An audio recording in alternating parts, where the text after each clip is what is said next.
And I gotta tell you, it was perfect. Perfect. Everything, down to the last minute details. It's the biggest piece of dog shit. There's no such thing as a perfect film. That is something that a friend once said to me. Likely it was probably when I was gushing about whatever new release I was basing my entire personality around at the time. But you can't really blame me. That is literally me. That being said, how much of that statement does ring true? Are there multiple ways to view the question, depending on if you are a proper film critic, or you're just me deciding what to write for my 2 Letterboxd followers? Is there such thing as a perfect film?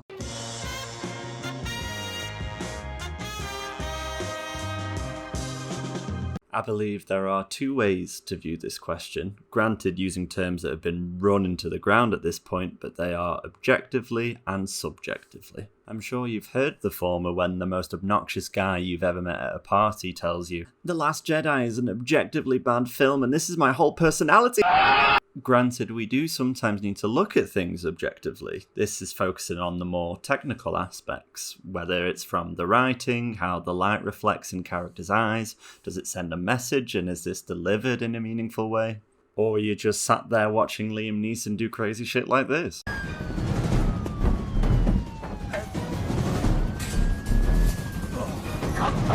Objectively speaking, is the 10-hour film Paint Drying by Charlie Shackleton a perfect film, as it delivers on what the premise promises, there is no room for improvement, and it is technically sound.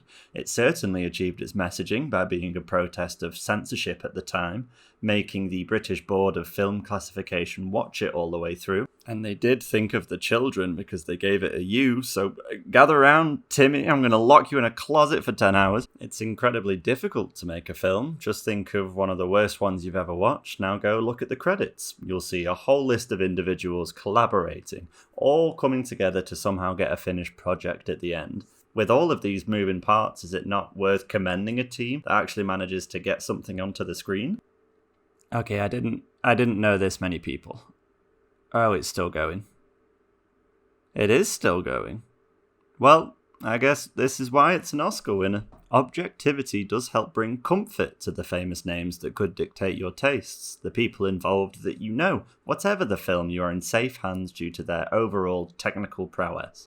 I know for a fact that when I put a film on shot by Roger Deakins, it is going to look amazing. I know Scorsese is a master at work with all of his experience being about 1 billion years old, but he understands what makes an interesting film, so I know it will be constructed with care and flow nicely.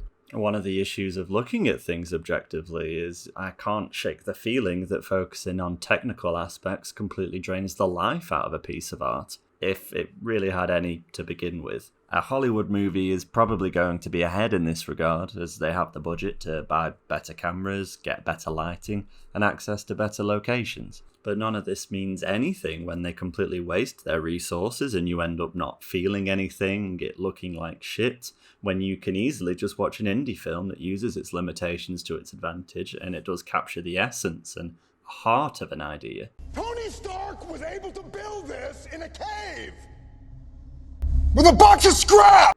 If we were all being objective, surely everyone would just have the same reviews. It would be like inputting answers in a mathematics exam. Theoretically, I could watch a film I certainly didn't like, but still give it a very high rating just because Hans Zimmer did the score.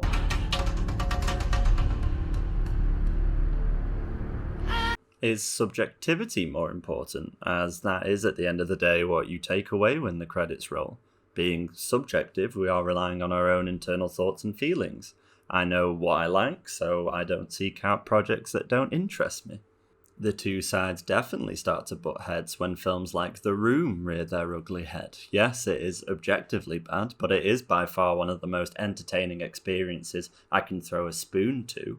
How am I supposed to give a low score if I would happily watch this again and again? And if I'm being completely honest, my emotions swell up way more when Miley is belting out The Climb at the end of the Hannah Montana movie, more so than any segment I can think of in Oppenheimer. And I know I'm not the only one, because just look at this old guy after seeing 2 children kissing. Right on! Your opinions obviously form when you're watching the film, or eventually when you go on Reddit to tell you how you might be thinking. But the way we cut through all of this endless schlock released each year is publications and critics. However, when it comes to reading criticisms of art, isn't it important to know where that might be originating? My perfect film may be a lot different to yours. This is why I think it's important to find someone with your own line of thinking. This ensures that when they recommend something, you will now be more likely to watch it. I'm not really a big fan of a lot of Marvel films. Steaming hot take, I know. But if you see me give all of them relatively low ratings, but then suddenly Guardians of the Galaxy gets a high one, you'll know that that might pique your interest. If I manage to look you in the eye for long enough and tell you that Pixar only have one good film, that starts to make complete sense when I go on to say that I watch every film hoping it is set in France about a rat that is good at cooking. You can now follow me to find your next Rodentia culinary adventure. A lot of this gets pushed to the side when we look at the most popular way it seems to dictate any inherent value a project may have, the consensus of aggregate websites. Metacritic, Rotten Tomatoes, IMDb, 1080p. It burns when I pee. Buy one, you get one free! I particularly hate how Rotten Tomatoes does this, as it doesn't really inform me on much. If you are unaware, this site rates films on a fresh scale from 1 to 100, the worst being rotten when it's under 60, fresh when it's above 60, and certified fresh if there's a lot of you parroting the same opinions. At first glance, you may think that this is just an average score of all the critics' ratings, so an 80% fresh means it's an 8 out of 10. Well, no, you dumb bitch, that's not how it works at all. Instead, they only consider whether a review was positive or not, meaning that if every critic said, I mean, it's alright, like... you've got yourself a 100% fresh film that can definitely be trusted on every new release. Blood and Honey 2 is incredible. I suppose it does point you in the right direction, but it doesn't give you any idea on whether this project is going to change your life or just pass the time and I'll forget about it the next day. Metacritic does go against this and uses the rating number itself to provide a value across all the critics. But this barely answers any of our problems because now we're beholden to their own internal calculations, which makes it a lot worse when they say that they give certain publications a lot more weight than the average. And they just watch films better, I guess. To go even further, it's at Metacritic's own admission that their own staff members assign the 0 to 100 point scale to any review they find, even if the original review didn't have a rating on its own. So in certain cases, we are getting Metacritic's interpretation of a critic's interpretation of a film, which doesn't really seem very reliable. There is an interesting paper submitted on the Journal for Computer Game Culture that investigates Metacritic's calculations. It is for games, but it still warrants mentioning here. I'll link below if you have some time. I'll concede that this calculation is due to more prolific critics likely giving more justification regarding their thoughts on a film, more so than, say, the Daily Wire. But if I really cared about where that was coming from, I would find these publications myself and only read from sources that I respect. And if you're having trouble finding said sources through professional means, we can thank the heavens that both of these sites use audience scores as well. What's that, critics? You thought Peter Jackson's King Kong was amazing in its sense of scale, paying tribute to the original and providing scenes that scarred an entire generation of children? Well, no, Megan says it sucks, lol. OMG, 50 score. Wow, OMG, it sucks. What's that, critics? You thought Venom was a forgettable superhero entry in an oversaturated genre that isn't worth going out of your way to see? Well, The Darkness watched it in the cinema and bought it on DVD. Look at the CGI, it's perfect. What's that, critics? You think Spy Kids holds a special place in your heart and is fun for the whole family? It actually has a lame script, terrible CGI, and there's no James Bond.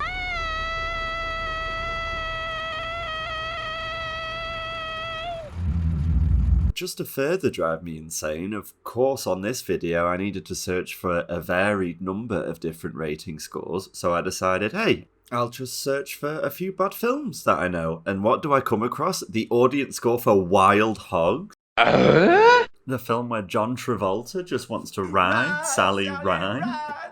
And I'm all for finding enjoyment in the little things, but to quote my favourite Nigerian dwarf goat milking video, How do you love those tiny little teeth? I guess this does provide some value, as different demographics would use separate sites. Let's take Letterboxd, for example. The app is full of people who are both lonely and horny, so when you go to look at The Hangover, it is just everyone thirsting over Bradley Cooper. I mean, me included, but still. The issue here is that pooling ratings together, you cannot tell anything deeper than maybe a nudge in the right direction, or the wrong one. How do you know that the rating you are looking at hasn't just been reviewed bombed by a horde of children? I guess we could rely on critics, but again, you miss out on projects that cater to everything that you want, and it's just lost in its mid-aggregate. Let's take The Neon Demon as an example, or more recently, Skinamarink. I absolutely adore both of these films, but if I'm scrolling through a streaming service and see Elle Fanning in a triangle, I may give a quick search and go, oh, it's got a 51 Metascore, and I'm on MGM Plus? But still, I'd be missing something I like. I look at Skinamarink and see it's only got a 2.9. That just means I might add it to the bottom of my ever-growing watch list. That I really do promise that I'm going to finish it, I swear. You do need to look for a way to cut through all of this, and excluding all the ones I've mentioned previously, it can simply be looking at the highest to lowest scores. The Telegraph gave The Neon Demon a 100, whereas the Film Stage only gave it a 25. Not that I think one is more trustworthy than the other, but at least this shows that it's really swinging for the fences and you could be on either end of the spectrum. Letterboxd does a great job of showing this to the user, as it also displays all the ratings via a bar chart. Looking at Skinamarink, you can only surmise that it is actually different for everyone, and at least it will be interesting even if you don't like it. Filmmaking is at its best when a scene or character truly resonates with the viewer, in a way that only the individual can encounter and changes between groups. We may start to feel we are not alone, we may learn important lessons and change our view of life. And how is anyone supposed to know that except for you? Everyone's perfect film is going to be vastly different depending on their life, how they view films, what they want to get out of them. So while I'm here, I might as well explain what I think is a perfect film. But since we've looked at aggregate websites, let's just build up the ratings just to ramble on a bit further. So I'm sat in the cinema, the credits start to roll and the lights come back on to finally reveal the fucker in the front playing Clash of Clans the entire time. I'd say the first question I ask myself is, well, did I enjoy it? And if I've been unlucky, or my partner has made me watch Notting Hill for the billionth time, maybe I didn't. Maybe I went in with expectations that whilst some were fulfilled, it never quite got up to the mark. Then I'm looking at a 2, films that could maybe be salvaged by a more skillful hand. When we get to truly bad territory, we're looking at a 1.5, films that it would really take me putting a detective's hat on to really find something that I did enjoy. Now this one is rough. You hate it. Pretty much goes against everything I look at for a good time, was a struggle to even get through, and you are ashamed to even say that you saw it. It was free pizza! Now, hate is quite possibly the strongest word you can use to describe something or someone. It's time to make that even stronger though. A film that was actually offensive to sit through, that is a half star. Not a name that brings a feeling of shame, but more anger and disgust. Films truly worth a half-star rating will be ones likely not in cinemas. Films that, when you wake up on the sofa, you find the TV had already put it on for you, and now you're balls deep in another Hallmark Christmas film. The only time I can recall giving a half-star was when I was subjected to a cinema screening of Suicide Squad in the opening weekend. I mean, it's my own fault. I knew I wasn't going to like it, but when you're with friends and I needed to learn about katana. I hope I don't get too many of these, so let's say I did like it. Then that's at least a 2.5. A film that I enjoyed but didn't do anything surprising to leave a lasting impression. I wouldn't watch it again, but it killed some time.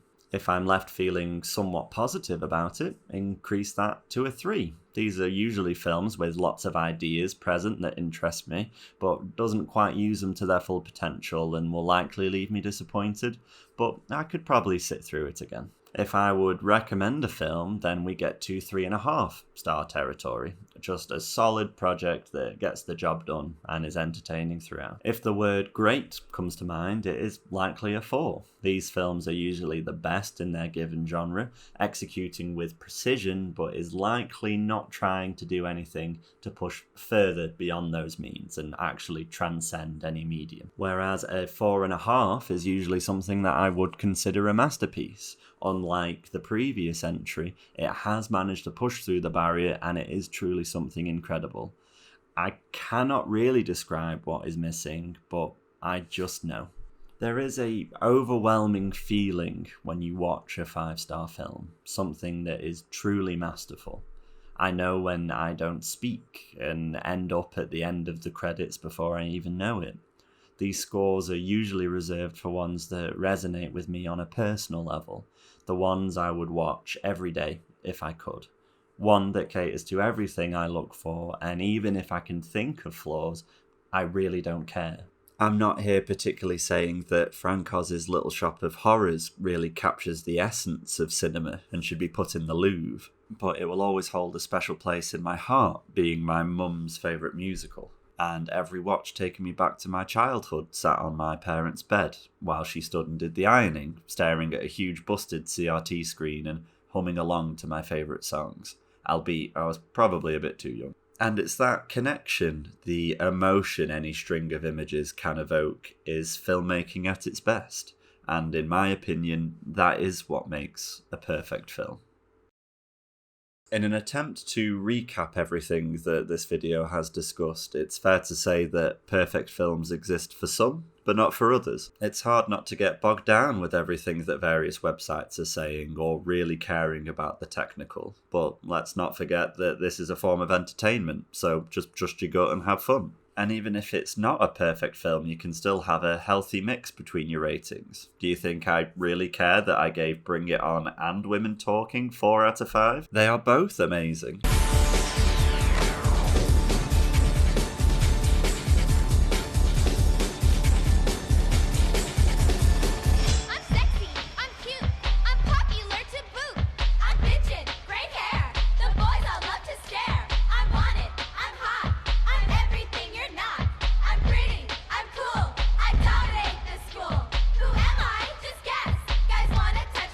If you've made it to the end of this video and you're not a friend or family member, I'd just like to say thank you. If you did enjoy it, I'd appreciate it if you could both like and subscribe, and maybe even leave a comment down below on what you think a perfect film is, and I can just tell you how you're wrong. And on the screen now are all the sources I used throughout this video. I'll also put a link down below, as there's a fair few YouTube videos I used as well, so if you have time, feel free to click through and give them a view. And now I'll just leave you with the rest of the Bring It On chant. You're welcome.